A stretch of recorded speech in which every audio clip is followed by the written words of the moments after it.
All right. Well, Pastor Rick, welcome back to another episode of Grace Bible Church. I was just telling Pastor Rick that this episode is actually brought to you by peanut M&Ms. There was a whole jar here, but Those are yours. we ate all of them. Those are yours. Yeah. I'm just kidding. They don't sponsor us, we? but they should. Who we? They should sponsor us at the rate we eat them. So, anyways, all that aside, this week my question for you has to do with moms.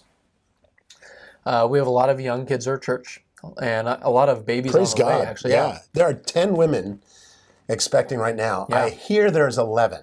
There's Oh, somebody I don't know about that two different women, if they're talking about the same woman, have told me independently Interesting. that they know about. So that's not on my Interesting. list. Yeah. Interesting. So there may be, Now, why do you think they haven't told you yet? Why could that be? because my Is it mouth your- is large and the whole church will know. Is it your propensity to make announcements from the That's right, pulpit? that's right. about who's I pregnant? so delight in God's blessing these couples that when I hear about it, I can barely contain I know. myself. In That's fact, awesome. do not contain myself. Just let it out. So, moms and expecting moms, you've been fairly warned. Yeah. No, so my question is, Natalie and I, my wife and I, have two little ones, and we have a So lot of far, friends who. yeah. So, we have two little ones.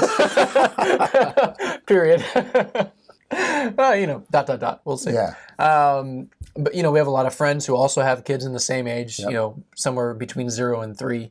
I think something that I perceive a lot and that I hear a lot is that there can be that feeling of discouragement, especially for the moms, Right. because they feel as though all they do is take care of their kids. I think a lot of times, these are young ladies who were very involved in church, involved in community. They were active in discipling and meeting up with girls and serving in different ministries.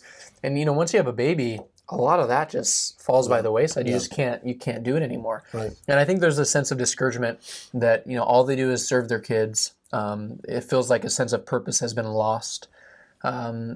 And yet we know that children are a gift from the Lord, and that motherhood is a blessing. Right. So help these young moms think through how that could be so, because it can feel as though they're far less effective for the Lord. Excuse me, I'm choking on that peanut butter. As we speak, I'm choking on it. I'm doing just fine, by the way. Excuse me. It can feel as though they're actually less effective for the Lord now that they've had kids. Yeah. So how would you encourage them? Oh, well, first of all, I would say to you young moms, praise God for you. I mean, you are servants of Christ in your home doing very difficult work. As a man, I watched my wife, who had 5 children, 7 and under. Oh, And she worked hard. She just worked hard. yeah. The last 3 were like 16 months apart. So, we had a 1-year-old, or we had a newborn, 1-year-old, and a 2-year-old, and a 5-year-old and a 7-year-old. Yeah. And our hands were full. I mean, they were just full. She was constantly struggling to find any time with the Lord. I mean, she would just try to get up earlier, and the kids would just somehow have this sixth sense that mom's up and they would want breakfast. Yeah. So she would get, and finally I drew a line. So you cannot get up before 5 o'clock. You cannot. Yeah. And, I didn't mandate much to my wife, but Sure. she just was so eager to spend time with the Lord, and she couldn't do it once the kids were awake, Right. that, I helped her develop the practice of practicing the presence of God, that He's with you all the time. Write a little verse out on a card and put it on the sink, and meditate on it while you do dishes or wash bottles or by the changing table where you're changing a diaper or whatever. Right. So spiritually they feel depleted. Spiritually they feel like they're not contributing. Yeah. Spiritually they feel covetous of other women who have time, or of moms who seem to have everything together. And, and Facebook and Instagram these days are enemies of reality. Right. The picture of the mom, the pristine picture of the mom with her kids out on the town. Sitting in a rocking chair reading to their child. Or, whatever it is that, people post. and everybody's hair is in place, and the children are in matching outfits and Right. all that kind of stuff. It's Right. it's unrealistic. And then other moms see that and they just say, why can't I be like that? I mean, my life is a mess. Our house is chaos. Our place is a wreck.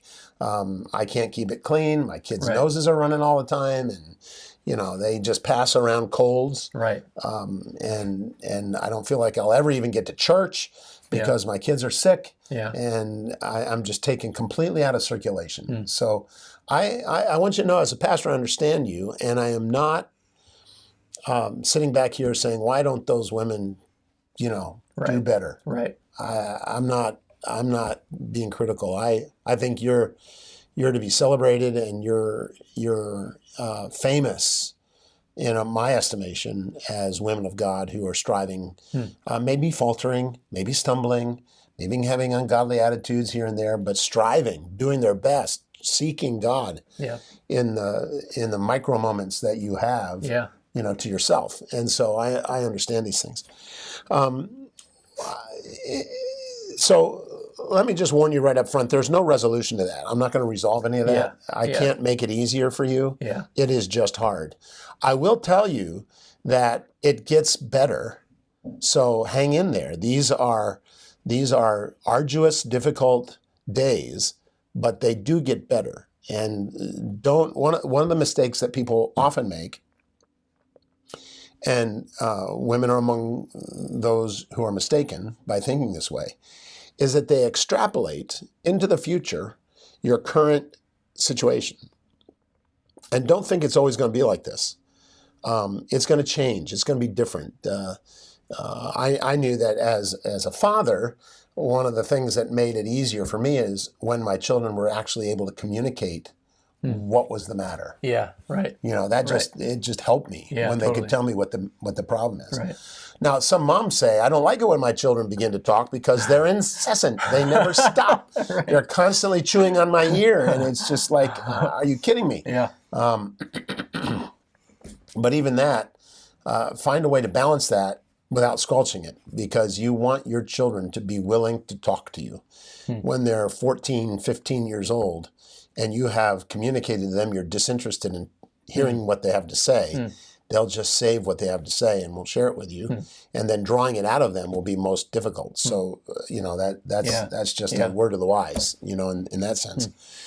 But I think one of the things that a young mother should do, and here's another mistake that I think a lot of young moms do, they kibbutz with other young moms and find out that misery loves company, which intensifies their misery. Entrenches it, makes it, it's always like this, it'll never change, there's no hope, and, we're all struggling together. And so let's get together and commiserate about how difficult it is.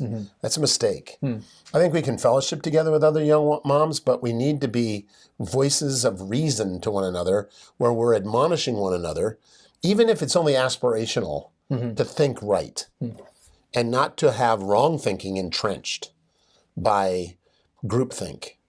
There needs to be somebody who is willing to say what should be said as you're thinking it, and you hear it from a friend. Communicate to them what the friend needs to hear, not just that's me too. I feel the same way. Well, you both shouldn't feel that way. You both should have somebody coming alongside, which is why the biblical solution is for younger women to consult with older women. That's interesting. The women who have gone through it. Yeah, sure. The women who are on the other side of it. Sure. Who have a little bit of insight. Now, often young moms think, well, they can't relate to me because they're not going through this anymore. No. They can relate to you, and they have a lot of wisdom to provide for you. Yeah. And so don't marginalize the experienced and commiserate with the inexperienced. That's not a good way to go. Yeah, sure. In Titus chapter 2, Paul tells Titus, as it begins, but as for you, speak. And interestingly, the idea there between speak and the nuance and the tense and everything is in everyday conversation. So as a course of conversing with others, make sure that the things that you're conversing about are the things that are fitting for sound doctrine. The word fitting has the notion there of obvious, conspicuous, almost no-brainers of this is truth for sound doctrine. And the word sound there, interestingly, means hygiene or clean or appropriate. So in your everyday conversations, he tells Titus, Right. in your everyday conversations, talk about things that are conspicuously clean in teaching, in doctrine. Right. Then he goes and he starts to apply it to older men, older women, and so on. And one of the things in verse 3, older women likewise are to be reverent in their behavior, not malicious gossips, not enslaved to much wine, teaching what is good, so that they may encourage young women to do several things. Love their husbands, and then love their children. Love their children. Yeah. Sometimes mothers can develop a resentment toward children, that children become a severe inconvenience, a burden, an encroachment upon life that keeps them, as you say, from being productive in careers, in ministry, in relationships, in a variety of different ways. Children become obstructions. And older women are charged to come alongside younger women and teach younger women not to think of their children that way, but to love their children. Right? You say, well, mothers love their children. Yeah, they do, but they can often develop a posture toward their children that the children are like the enemy, you know, and you know, Jesus said, love your enemies. So, is that what he meant? yeah, that's it. He was talking to moms. But I think moms need to come to the awareness of the fact that biblically children are called stewardships given by the Lord, and that the Lord has provided moms with this stewardship, that they are serving Him as they minister to their children. And it's interesting in First Timothy, there is the passage about the role of the woman in the church and how that she's not allowed to teach, and you know, she was deceived, not Adam, and so on. And then it ends with what has been long debated as a text. But where it says that, but she will be delivered. Some texts say saved. I prefer delivered to keep it out of the notion that it's actually salvific or soteriological. It's not with reference to redemption or deliverance from sin. But what it is, it's a deliverance. And my understanding, as I study through that, it's a deliverance from the position of being disabled of serving in a leadership role in the church. You're delivered from that relegated status by being a leader in your home, among your children, not over your husband, but among your children. So your significance and leadership in the church is going to be something that you are delivered into, and you're going to be delivered from not being able to exercise leadership and influence in the church by rearing your children, childbearing, which is not just, you know, the birth process, but the birth process covering all of the training, mentoring, care, and everything that you provide them. If, and here's the caveat, just by birthing a child doesn't deliver you from that, that inability to lead. If those children continue in the faith, love, holiness, with self-control. So if your children, if you take the ministry to your children seriously, and you strive to present Christ to them, strive to teach them how to love, strive to teach them what genuine holiness is in Christ, and teach them the principles of self-control and accountability. And they learn those things and continue in them. You're delivered from not having influence in the church or leadership in the church by raising up those who are saints, both females who then perpetuate that role and men who then step into leadership roles. Right. Like my mom has significant honor in this church Yeah. for having taught me, Yeah. not only birthed me, but taught me accountability, disciplined me, Yeah. cared for me, taught me Yeah. how to love, pointed me toward Christ. And a lot of the things that I have had bred into me by my parents, both father and mother, Yeah. my mom is said to have credit Yeah. Sure. and gain stature in the church, delivered from, you say, I don't think it's fair, I can't have leadership in the church. Right. No, no, no. You do have leadership in the church Right. by your family. Right. So as you are engaged in ministry to your children, mentoring them, evangelizing them, discipling them, teaching them about Christ, about Christian virtue, about holiness, about love, God's love primarily, and then our love for one another as Yeah. we know God, Yeah. and self-control or self-restraint. Right. As your children continue in those things, you're delivered from that status of not being able to teach or lead, Yeah. and you gain great stature in the church. Yeah. So women who have children who grow into spiritually minded adults and continue in the faith are to be revered and honored every bit as much as a pastor would be. You Right, know that right. here's another component of God building His church through these moms. Yeah. So Absolutely. you know the investment in your children is not independent of ecclesiastical value and Yeah. engagement. That's helpful. It is the church as you rear these children. Now, there are, just like as a pastor, I have people who sit under my teaching and my shepherding, Right. and they walk away, Right. and it breaks my heart. Yeah. There are parents, moms who have children who walk away. Yeah. The Proverbs talk about the fact that a foolish son is a grief to the mother. Yeah. Like the fathers typically look at a foolish son and say, he's a fool, Yeah. you know? Right. You know, what an idiot. But a foolish son is a grief to the mother, Yeah. right? It breaks her heart. Not only because of a deep love for the son, but because her role Yeah. is associated with Right. him continuing in the faith, Right. love, With and the outcome, holiness. essentially, Yeah, of that the outcome, child, yeah. exactly. Yeah. So she takes that very personally. Right. And a father is eager to claim victory when the mother is successful and the son is a wise son. What is a wise son? Right. He creates joy for the father. Yeah. Right. His father delights in a wise son. Right. Makes his father glad. Right.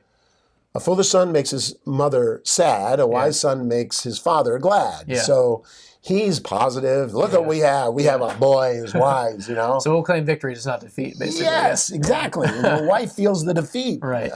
So there is this connection that exists where moms are such a critical Yeah. key component Yeah. in the formation spiritually of their children. Yeah. And that starts from when they're very, very young. Teaching them, modeling a love for Christ, a genuine passion for Christ, a consistency in worship. Yeah. You can't afford to say, it's too hard to go to church, I'm not going to. Right. No, bring your children there from when they're young, and allow them to recall never a time when we opted to avoid worship. Yeah. You train them poorly when you do that, Yeah. because when they get older and they don't feel like being there, Right. Yeah. you're not- You've taught them how to. You've taught them, you modeled for them that it isn't necessary. Right. And trying to assert when you're panicking now because they're not going the way they should, and you try to force it, Right. you've already Yeah. conditioned them to Right. not respond to Yeah. that. So, when it's sacrificial, when it's difficult and hard and inconvenient, just make sure they're there. Yeah. It's not an automatic that they're going to trust the Lord, especially if what they're seeing at home and receiving at home is inconsistent with what they're seeing and Right. receiving in church. Right. Going to church isn't going to be the stopgap that'll keep them from being wayward. Right. But being in church is an opportunity for what you're striving to accomplish to be reinforced by others. Yep. And the law of second witness, which Yeah. the scripture tells us that in the mouth of 2 or 3 witnesses, every word is established. So you're teaching them, you take them to church, and they're being Right. taught Someone else is again. teaching them the same thing. It's reinforced, and the truth is established in their estimation. Yeah. But moms, they're the ones who are exposing the children to truth. Fathers should also. I mean, I'm not taking fathers off the hook. Sure. But in terms of the day in, day out grinding Right. interaction, I mean, there were times when I would get home and my wife would pass me in the front hall and just take the keys out of my hand as she walks out the door.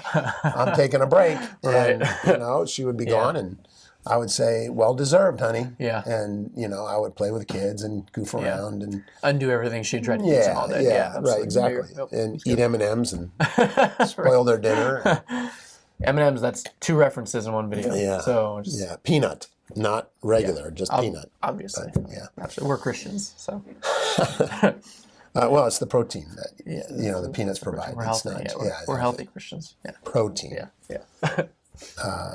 So I think that's important. Yeah. No, that's really helpful. I wanted to ask you that because I know that there are a lot of young moms, and I think I limited the age too much. I mean, it's not just 3 and under. This is right. This is, you got kids in the house. I think this can come up. In some ways, this is what every mom who has kids living under her roof feels at times.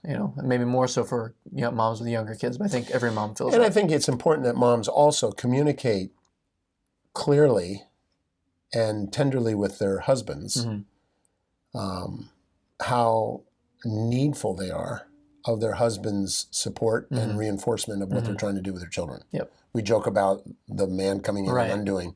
Right. But there needs to be a communication from the mom to the husband of what she feels we ought to be trying to do, and the father giving input as to what he feels that you should be trying to do, and coming to a consummation of mind to where you agree so that you can support one another in that. And for a husband to come back and not undo what the mom has been trying to do. Right.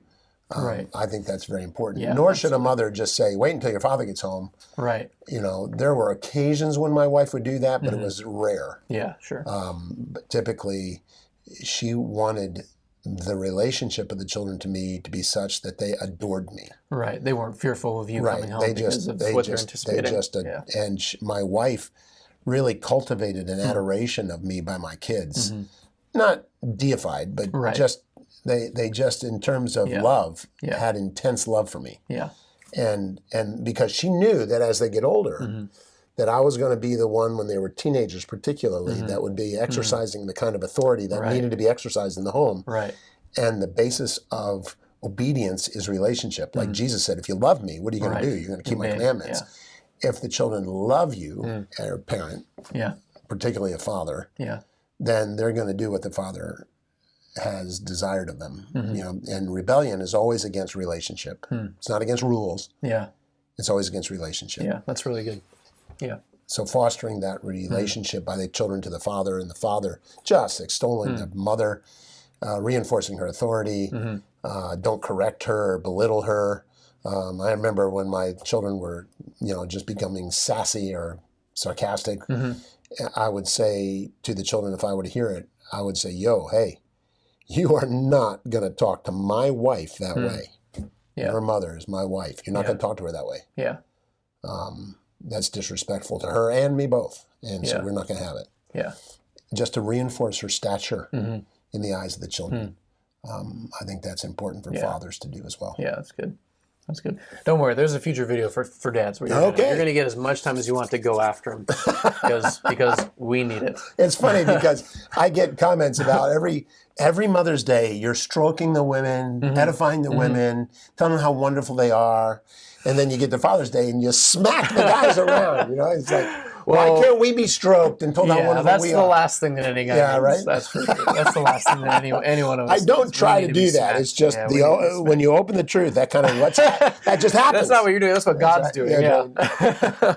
No, that's really helpful. And to all of you moms out there, like Pastor Rick said, first of all, we're immensely thankful for you and all that you're doing. And we would hope that you would see that the role that you have is a massive ministry, like you said, not just to your family, but to the church as a whole. I think that's a really important point that you brought out. So we are grateful for you, and we would also say that the church is here for you. And there are a lot of women who've gotten through that stage of life that would be eager to sit down with you and talk through things and listen and just be a help and a support. So we hope that you'll make use of that. Well, Church, we do hope that this video has been helpful, and not just for moms, but I think for everyone. Maybe all of you need to call your mom and thank her for not ending your life prematurely, for all that she did for you. That's what I meant to say. Well, I'll edit that last part out, or I won't. No, we're thankful for moms, and we do hope that this has encouraged you. And we'll see you next time on another episode of Living by the Book. Thank you. Take care.